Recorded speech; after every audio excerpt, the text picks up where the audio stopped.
Do you feel any form of guilt that like why wasn't I there and my friends were there? Yeah. I'm definitely struggling with that because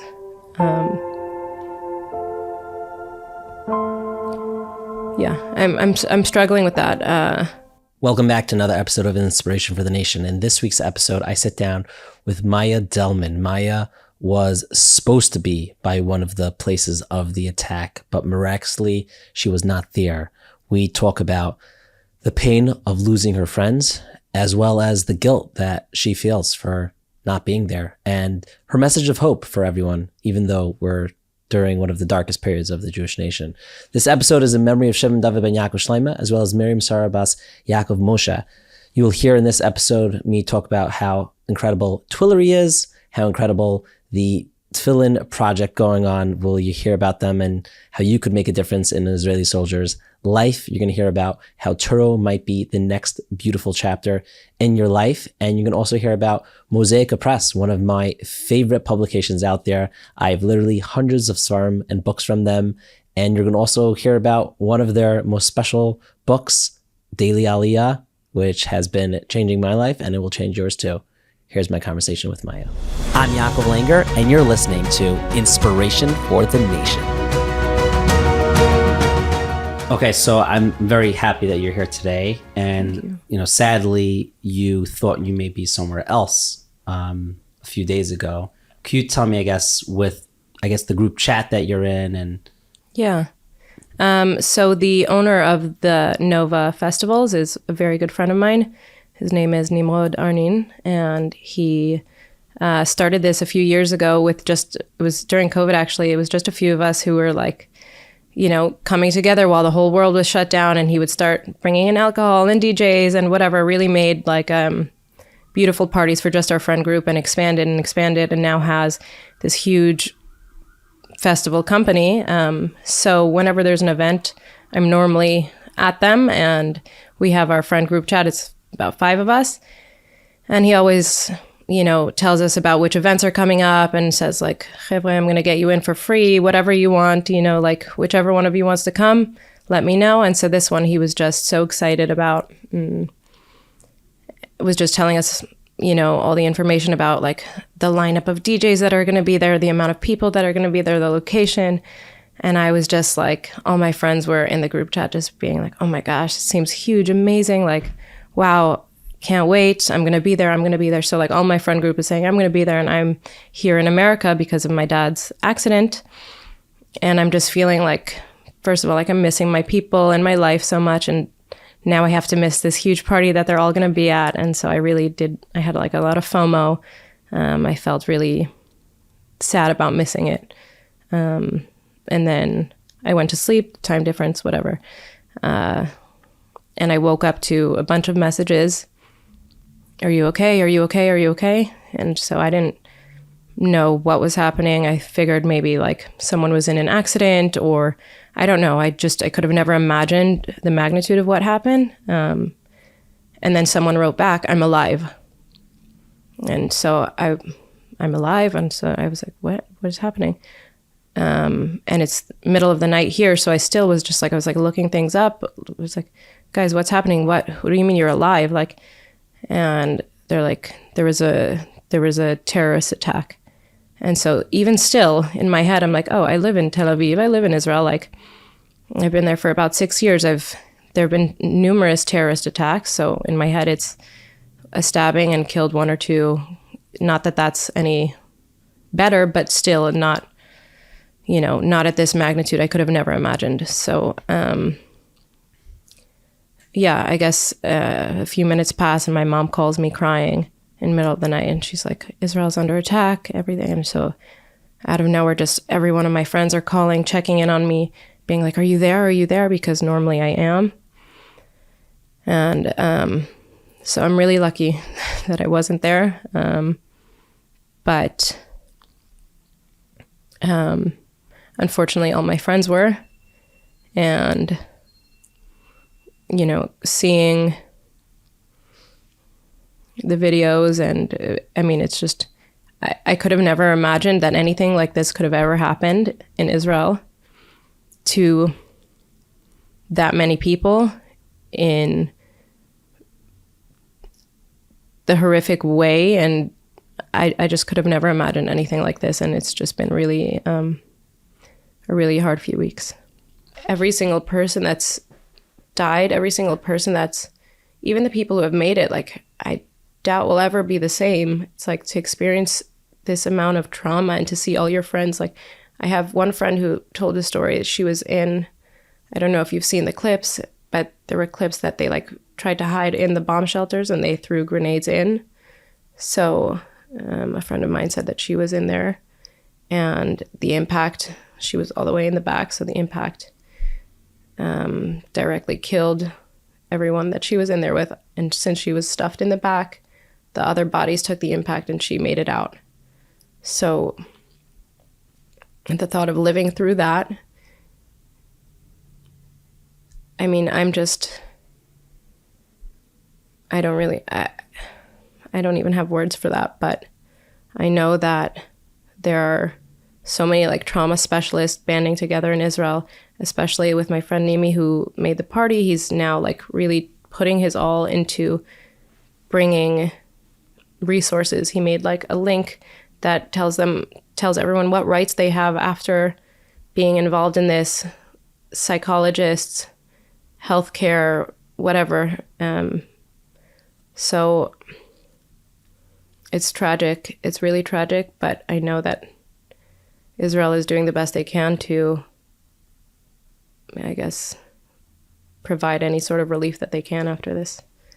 Do you feel any form of guilt that like why wasn't I there and my friends were there? Yeah.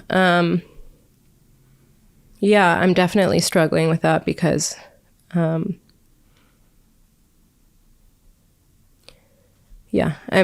struggling with that.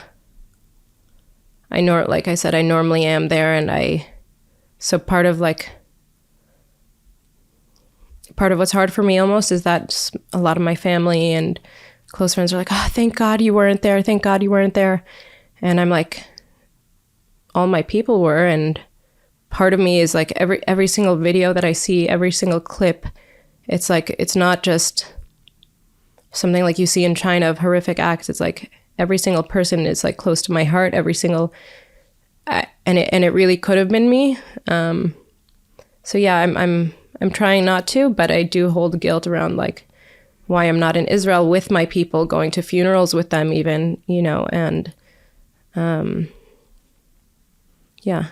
trying not to have guilt for not being there, but it definitely is something that I think about. Why weren't you there? What happened that you're in America? Yeah. So about a month ago, my father was hit by a car. He was biking and he was hit by a car. And I had just signed a new lease in Tel Aviv and was starting this new chapter of my life. And nothing can prepare you for getting a call like your dad's in the hospital. He's been in an accident. And so my dad has a company, the cheese guy that I mentioned before. Which I'll talk about after, because this is like pretty emotional interview, but I will say how awesome Thank you. The company is. So my dad has a cheese company here, and he was pretty badly hit. He's okay now, thank God, and he really has made a miraculous recovery. But he wasn't able to walk. He's still not able to walk. He broke his shoulder, his arm, his hand, like just a bunch of surgeries and broken bones and things that just couldn't allow him to continue running his business. So I've been working with him for as long as I can remember. And even when I'm in Israel, I do a lot of the marketing and e-commerce and things like that. So I know out of the kids, I'm the one who's the most involved in the business. So it was a no-brainer that I had to come back. So that happened, and I was on a flight back to America within a few days, which, in and of itself seems like a tragedy, but could have ultimately been the thing that saved my life. So it's one of those things where Hashem works in such mysterious ways, and you're like wondering why me, and like, almost feeling sorry for yourself or feeling bad about whatever situation. And then things down the line sort of come together and make you realize why you're not at a certain place at a certain time. Let's take a moment before diving back into this week's episode to discuss your future. Trust me, we all make choices in life, and one of my own regrets is not attending a school as exceptional as Touro's Lander College for Men. Legit. My brother Eli went to Touro. I saw firsthand how impactful Touro was on his career. And here's why Touro, and especially Lander College for Men, stands out. Firstly, Lander offers a dual curriculum that's truly exceptional. It seamlessly blends rigorous Torah study with a comprehensive academic program. Another fantastic opportunity at Touro is the Medical Honors Pathway. In partnership with New York Medical College, also known as NYMC, eligible students can pursue postgraduate studies at NYMC after meeting their undergraduate requirements, all while maintaining top-notch academic standards. When it comes to academic choices, Touro's Lander College for Men boasts a wide array of major and pre-professional tracks with over 20 options. That's a lot, including accounting, mathematics, pre-med, and more. You're sure to find your perfect fit. And that's not all. Touro's commitment goes beyond academics. They provide comprehensive support services, including academic advice, tutoring, and career placement assistance. Plus, they have a remarkable track record of students gaining acceptance into top-tier graduate and professional schools. So, whether you are considering Touro University and Lander College for Men for yourself or your children, we invite you to join Touro at the open house on November 12th to learn more about Lander College for Men, Beis Medrash L'Talmud. For additional information, please visit lcm.touro.edu/open house. That's lcm.touro.edu/open house. Your next exciting adventure might just begin with Touro. You could also hit the link on the show notes below. Now, I also want to tell you guys about how you will do something that will change this world. Not just change the world, change the war in Israel. We've seen so many people try sending and actually succeeding in sending food and gear, and that's really beautiful. Something that really struck a chord in my heart was when I saw this campaign by Israel Select, and they have this. It's called The Most Powerful Weapon Against Hamas. Okay, obviously, we know they need practically guns and bulletproof vests for sure. They've gotten over 2,500 soldiers who currently do not put on tefillin to agree to put on tefillin for the rest of their lives. The challenge is we have to get 2,500 pairs of tefillin for them. I know what you're thinking. Tefillin is expensive. Don't worry. They got it reduced for just $500 a pair. You can be the one to donate and give an Israeli soldier, someone who's wanting to connect to God, and he's fighting the war. He's defending our people. And he's saying, you know what? Mir Hashem will be victorious. And this person, 2,500 of them, you could support their tefillin for the rest of life. Every single day, obviously besides Shabbos and Yontif, they will be wearing tefillin, and that will be in your schus. So whether you want to donate on QuickPay or PayPal or credit card, you could go to the website in the link in the show notes. Israel Select Charity Fund is, you've heard of it because they're so well known, they're so established, obviously typically helping orphans and the people and widows and people in need in Eretz Yisrael. And obviously now they are saying, how could we go ahead and help our chayalim, help our brothers in need who need tefillin, who want to wear tefillin, who want to connect to God? You could be the one to help them. So go ahead, give $500. If you don't have $500, give $100, whatever it is. It's mind-blowing to think that for the rest of someone's life, they will be wearing tefillin because of you. And the website is israelselect.org. You go to israelselect.org or the link in the show notes. Now back to our conversation with Maya. So I was trying to connect, like before I knew, I got a little snippet of you being interviewed, and I'm like, whoa, this is very powerful. And in my head, before I knew anything, I'm like, oh, she missed it because she came back for her cousin's wedding. And something like a nice thing. And it's like, I'm like, what am I doing? I'm creating this fake narrative of everything works out. But it's right. A, taking away from no, certain realities, we don't know why they happen. And also B, unfortunately, it's not like you said before, it's not okay, I made it out, now everything's fine. No, you lost so many people that you're so close to, and And Right. like, I think, at least for me, like we sometimes try to make like, okay, now everything worked out. Like, no. Life's not about everything working out, and it's Right. being in the moment and feeling it. Yeah. And, Yeah. And there's so many emotions that can coexist. And I think that's what I'm trying to sort through right now. Like, there's definitely some guilt there. There's definitely some relief at the same time. And then guilt for feeling relief. And just it can be a vicious loop if you let it be. But I'm just trying to make space for all the emotions that I'm coming across, because there are so many, just like relief, guilt, grief, sadness, hopefulness. I just don't even, I have so many emotions every single day. And so I'm just trying to observe and give space for all of them to appear, and know that they can coexist, and one doesn't take away from feeling the other. So I hear that. And what about your brother? I mean, you have two brothers, but one of your I have brothers. two brothers. Yeah, I have an older brother who's a year older than me, and just the closest person to me. And he is the reason I moved to Israel to begin with. He was in the army there about 10 years ago now. He made Aliyah, and he was in Egoz. I don't know if you've heard of it. It's like within the Golani Brigade. And so it's a special unit. And so back then, there were definitely little wars and things like that, but nothing of this scale. But yeah, so he was in the army years ago, and we found out Friday night of the attack and everything that happened. Saturday night, he was already on a flight to go out to Israel, along with one of his best friends, Zev, who lives in Texas, and had already gotten on a flight from Texas to New York, so they could both go into Israel together. And Zev, his best friend, both of them. My brother started his own company here already.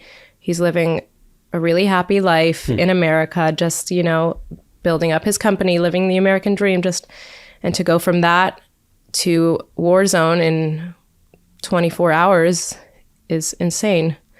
But his best friend Zev is married already and has one kid who is a year old. And while we were on our way to the airport, we stopped and got bagels. And for a minute, everything sort of seemed normal. And we were all sort of joking. We haven't seen each other in a while, so it almost just felt he's been his best friend for over 10 years. So it's like family at this point. So it was almost like catching up, and we're eating bagels from Brooklyn, and we're just like New Yorkers also, of course we're Israeli in our heart, but we're also New Yorkers. Mm-hmm. And so yeah, I guess bagels felt like the appropriate thing to send them off with. But we're on our way into the airport, and we're sort of catching up and laughing and joking, and we're eating the bagels, and his friend Zev says something like, on my wife's first pregnancy, she got so nauseous all the time. Something about the cream cheese reminded him of like his wife's first pregnancy. And he was like, but this time, thank God, she's fine. And so we're both like, oh, thank God. And then we look back, we're like, wait a second, your wife is pregnant? And he's like, oh yeah, my wife's pregnant. She's about 4 months now, so we haven't told anyone yet. We just started telling people. And so we're like, oh my gosh, Mazal Tov. And then it sort of hits us that like his wife is pregnant and he's going to war and he has a child. And so it sort of gets like a little bit quiet in the car, and we're just like taking it in, I think. And my brother looks back. My brother was sitting next to me. And my brother says to him, did you write a will? And like, first of all, I'm like, how did we were just laughing and eating bagels. Like, how did we get here? And I almost want to be like a positive force and be like, no, you don't need to talk about that. Don't bring that up. But the reality is like, nothing is promised, especially like with everything that's happening. It's nothing like we've ever seen before. We can't promise that anyone is coming back alive. And, yeah, so it sort of hit me like I want to be reinforcing them that this isn't something you should talk about and don't worry about it, but it is something that is valid to speak about and logical to do. And that's what's like so scary. And it sort of hit me that like I'm sending my brother off to potentially not come back, or like how do I say goodbye? And I don't want it to be goodbye, so I don't want to say goodbye, and I want to keep it light and like, you know, and not scare him, but it's scary. It's really scary. And like, you know, we can try and like focus on like what a giver he is and how like brave and whatever, but even for the bravest man alive to walk into a war zone, it's scary. So yeah, we get to the airport and it's Motzei Shabbat, and I was expecting Elal to be dead. And when I tell you, there were lines, like hundreds of people, everything else was dead except for Elal. And it's not people trying to get out the country, it's people trying to go in. So, I mean, it's just so emotional because I don't think any other country in the world would be in like the midst of a crazy war and people are like, get me in there. I'm like, everyone here is crazy. Everyone here is crazy. And also, how grateful am I to be part of like a nation that, just like my brother and his best friend, and we met two of his other friends there also from out of town, who were coming in and were lone soldiers once upon a time and going back to serve.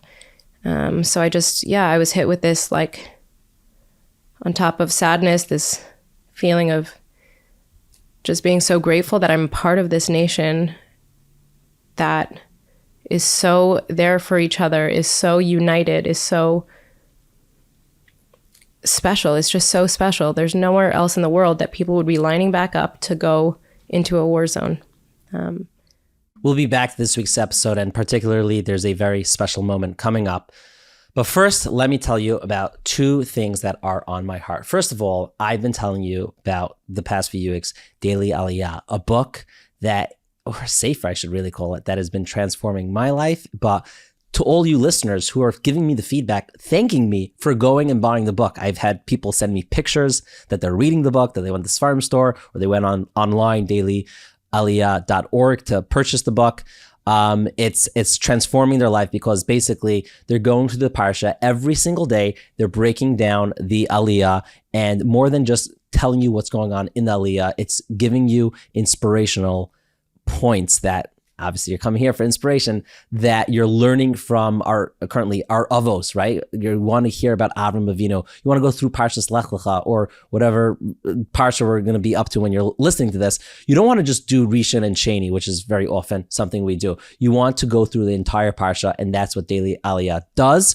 It's incredible. It's motivational. And it's transforming lives. So if you want to change your year, we all take on things that we want to do when it comes Rosh Hashanah. And then we look back like a month or two later and we're like, I didn't really follow through in all those things. Well, here you have the opportunity to buy the Daily Aliyah book. You could go online to buy it, Moisaca Press. You could go dailyaliyah.org, or you could go to any farm store and just buy it. The beauty of this book is you could pick up wherever we are up to in the Parsha, and your money is spent well because next year, you could use it again and again and again and again. It's the beauty of it. And all proceeds go to daily giving. So you're basically funding hundreds of beautiful organizations while you are learning about the Parsha. If this isn't going to bring Mashiach, I don't know what will. It is learning Torah, providing chesed, giving tzedakah. It's all in one. Go ahead and get Daily Aliyah and your life will be changed. So I need to tell you another reason why I like Daily Aliyah, because it's part of the Moisaca Press family. And Moisaca has been a huge point in my life. I don't want to say my son's life because he's still so little. I don't think he's like not even 3. He's not even picking it up on it yet. Or my daughter. But for our home, we move into our new home, and there's so many things you could get for your house. You could get a nice couch. You could redo your kitchen. And these things sometimes are important for people. But there's nothing more important than making sure that you have a wall full of your favorite Sfarim, your favorite books, because that represents who you are. I personally am not I wasn't the biggest reader, but I found my Shabbosim truly transforming by tapping into the Parsha. So whether I'm going through Dimensions Chumash by Rabbi Bernstein, or I'm reading Whatever It Takes by Rabbi Hecht, who I had on. I managed to have a few things in front of me. The Call of Sinai, Rabbi Bernstein, Hanukkah, Rabbi Bernstein. I mean, these are happens to be books that I'm not currently reading that are in the office right now, because I wanted to show you, if those watching you could see. But the books that I'm currently reading and loving could be found on Moisaca Press's website. Go ahead, peruse, look to see what you don't know about. I happen to think that they make the nicest book covers, and 100% I am a fan of judging a book by its cover. They make beautiful covers, and the content inside is even more beautiful. I've literally purchased books from them because I'm like, that cover is amazing and the topic looks really, really good. And they break it down. Some books are lighter, some Sfarim are deeper, but whatever it is, whoever you are, or if you're a Jew or you're not even Jewish and you want to learn more about the secrets of the Torah and the beauty of it, whether it's halacha or about Yontif or Shabbos or about just different people or just about whatever it is to do with Judaism, Moisaca Press is the place that I love to go. Now back to my conversation with Maya. So yeah, it was a really moving experience, and I saw this one woman there crying hysterically, and so I went up to her and I was, just, hey, are you okay? And she was like, my daughter is there. She went there for a year, and I guess she was like pretty reformed, didn't know much about Israel, things like that, and so she was really panicking. And I was an Ola Chadasha at some point, and went into Israel, and there were stabbings and there were shootings down the block from me. I was sitting for a drink at a bar on Dizengoff, and all of a sudden people are running, and I'm sort of like, what?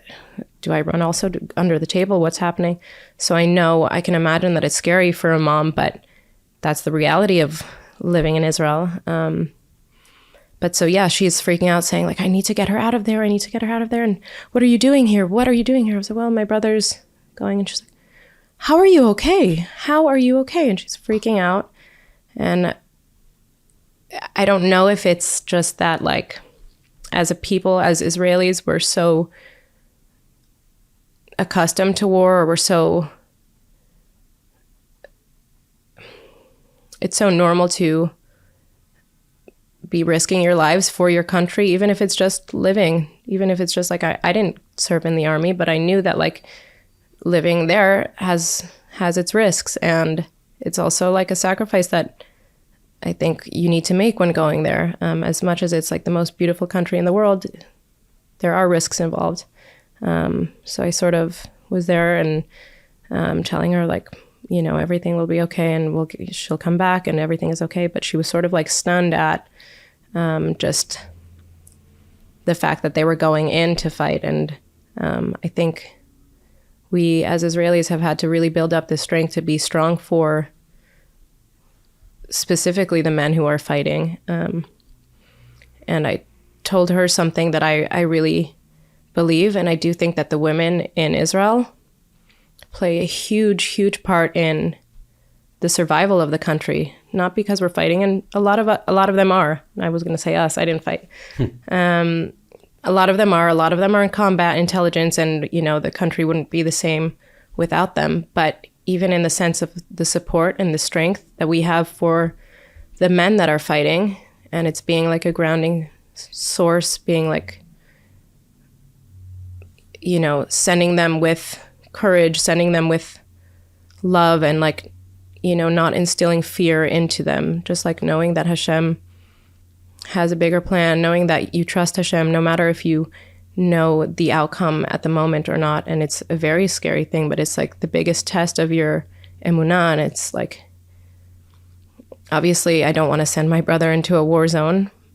My mom is, in shambles too. And we're sort of both going back and forth, cheering each other on in a sense. But yeah, I don't think it's anything anyone wants to do, but I do think that there's a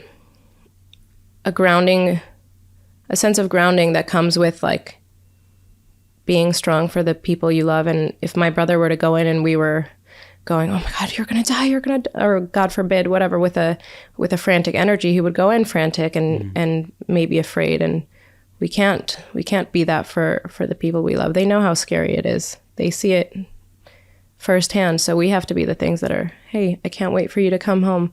I can't wait to see you in a few weeks. Like, I'm so proud of you.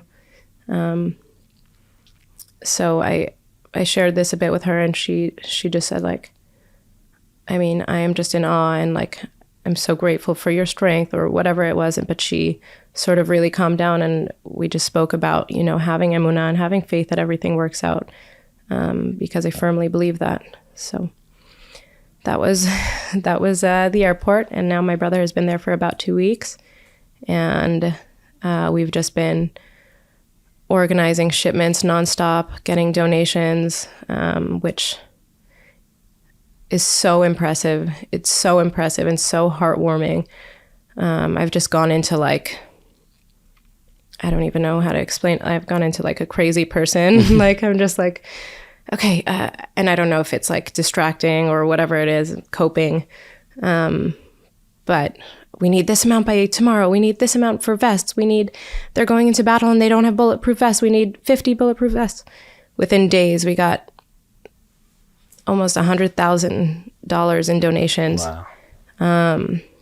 And just the amount of like achdut I've seen in this nation has been the most beautiful thing I've ever seen. And not even just donations. I think that like something that I've seen that's really moved me is that no matter what you do, no matter what people do, you're able to contribute in some way or another. And I've seen it I have a friend who is a massage therapist, and he went and offered his services to a lot of the victims who were survivors in the Nova terror attack, and he's giving like massage therapy.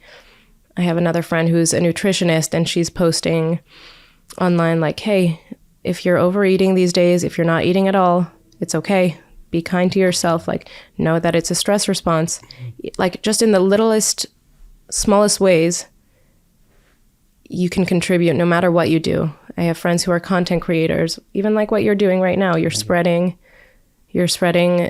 information. You're spreading light in a really dark time. And so no matter what you do, if you think that you can't contribute, there are ways.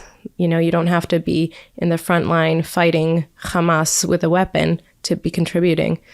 So I think that that's a big thing that I've seen that's just been like beyond impressive, is that everyone is taking whatever skills that they have and bringing it together. And it's just like, how nice is it to be part of this like massive family? It's really, we're like one people.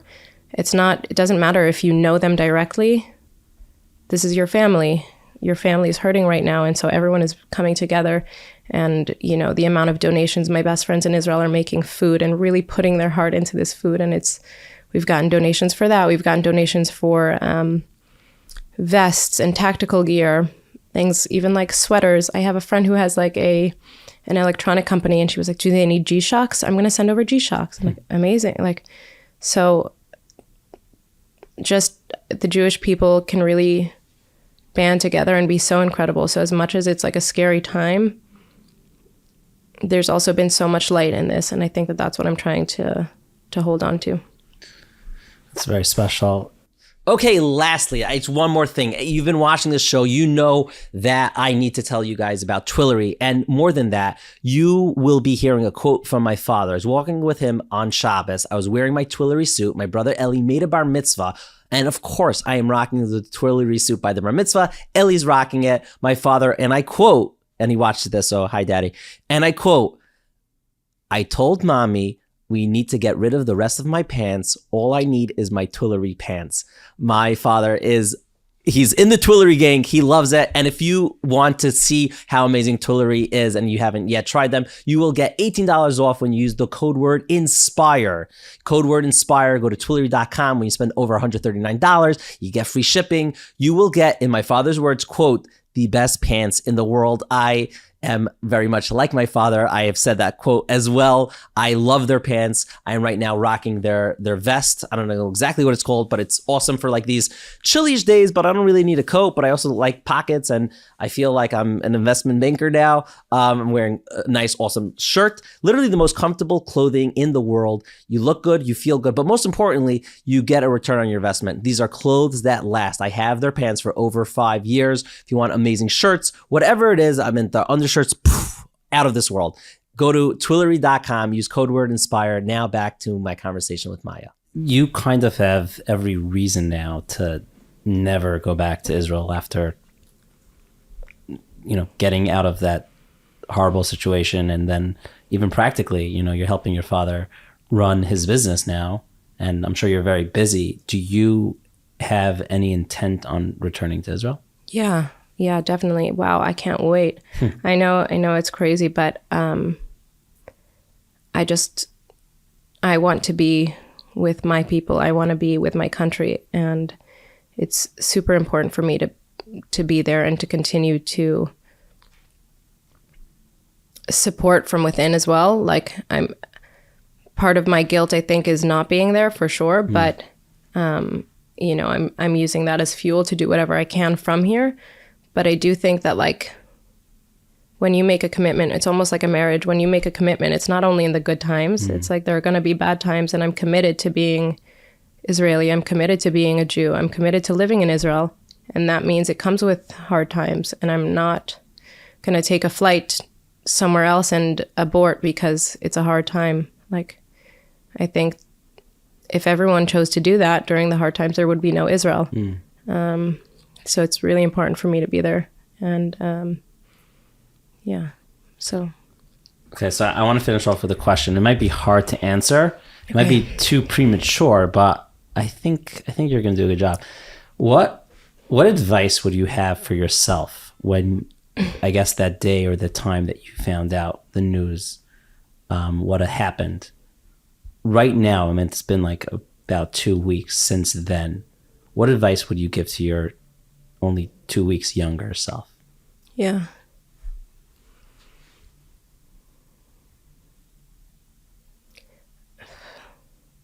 First of all, that Hashem has a bigger plan, and that it may not make sense right now to me or to you or to anyone. It's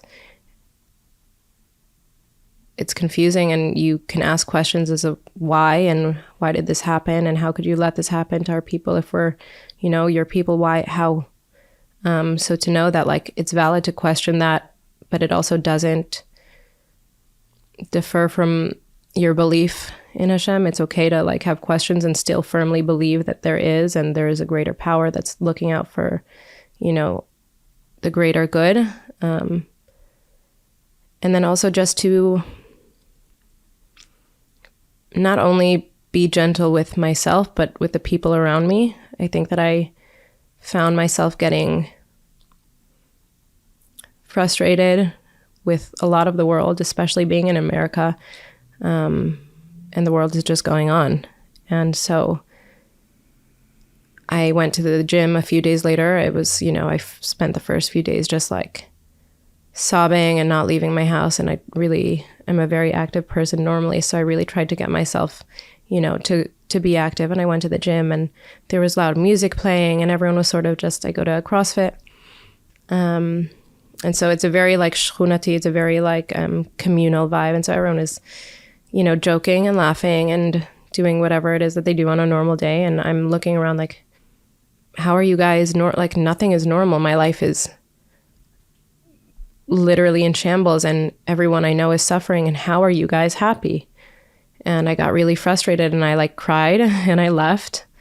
And then even within my family, everyone's saying like, thank God you're not there. Thank God you're not there. I'm like, why are you doing that? Because my people are there.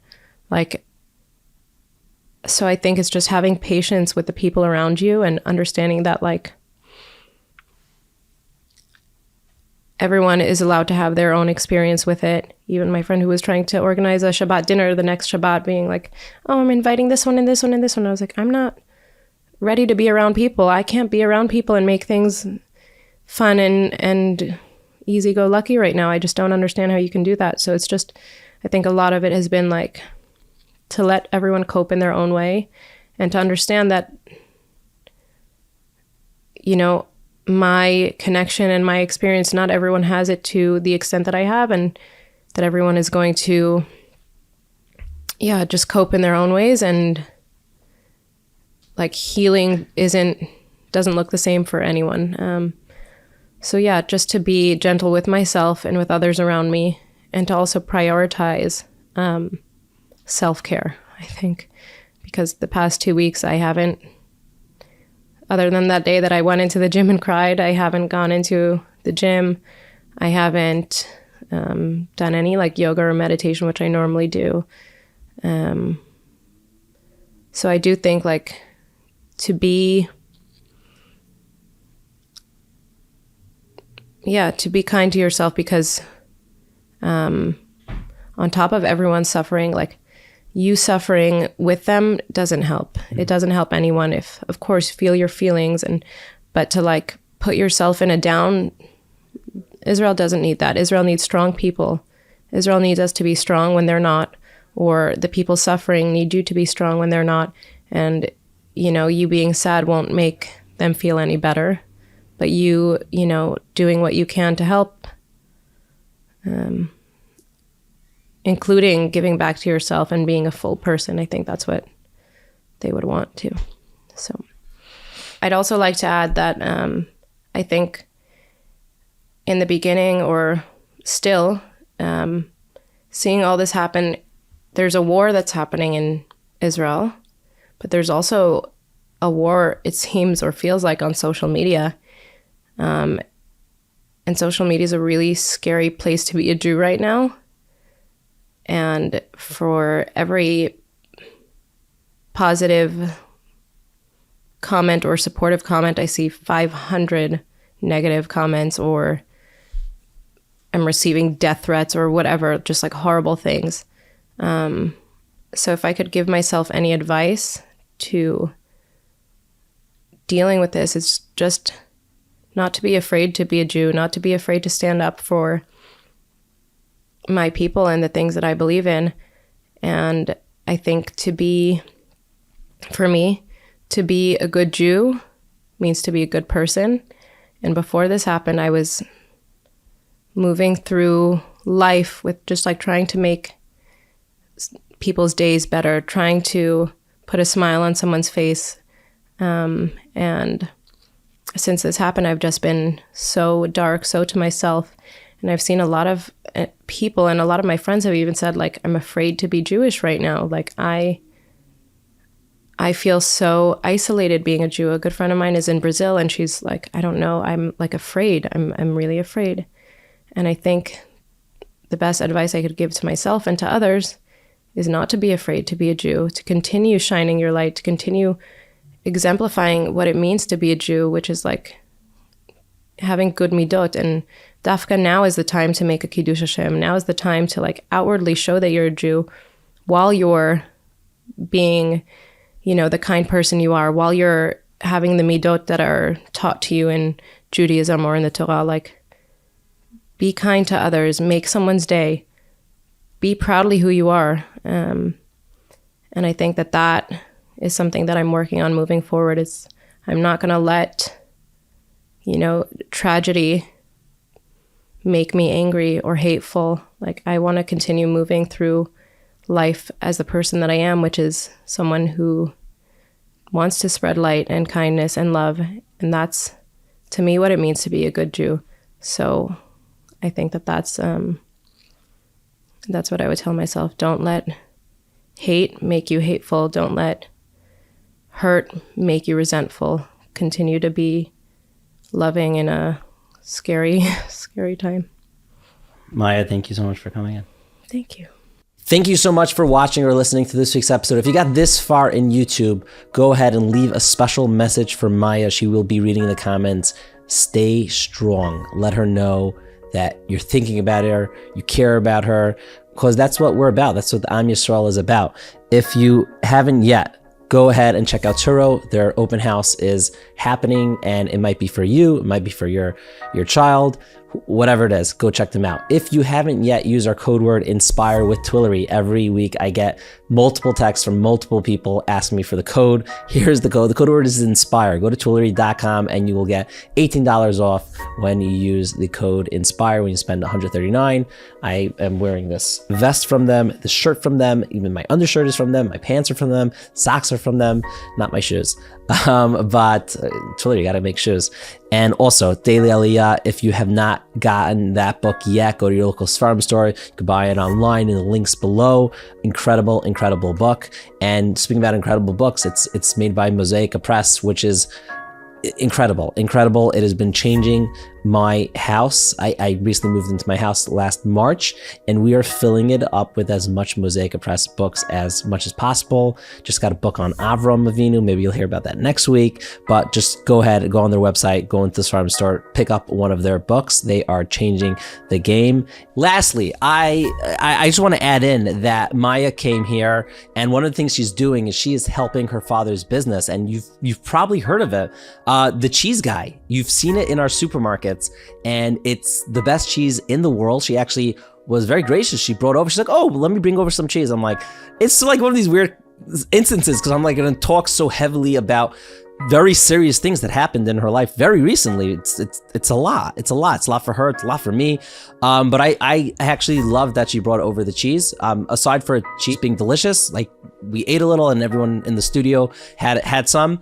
And Michal, how was it? Michal says it was delicious, and it was really good. So if you, I mean, this is not a paid ad at all, but we love the cheese guy, and we want him to have a full refuah shalema. We love that they're so supportive of Israel. By the way, again, nothing. She didn't tell me to say this, but I just know it, that they are so supportive of Israel, and they're so supportive of. They have a lot of employees, but they're telling everyone, take the time that you need, anything we could do to help Israel. So go ahead and support the cheese guy. Go ahead and buy the cheese. Guaranteed, you will love their cheese if you haven't tried yet. Someone actually came in and he's like, oh, of course. And he like went, I don't know all the names of it. He's like, pepper crust. I have it in my fridge. And he's going through all of it. Delicious cheese. And yeah, share this episode with someone who's looking for hope. I mean, we didn't gloss over that there is sadness in here. It's a sad time for us, but we are the most resilient people in the world, and we will make it through this, as difficult as it is. And it's hard. So send this to someone that you think it could be mechazik, it could give them some strength. Till next time, you can be inspirational.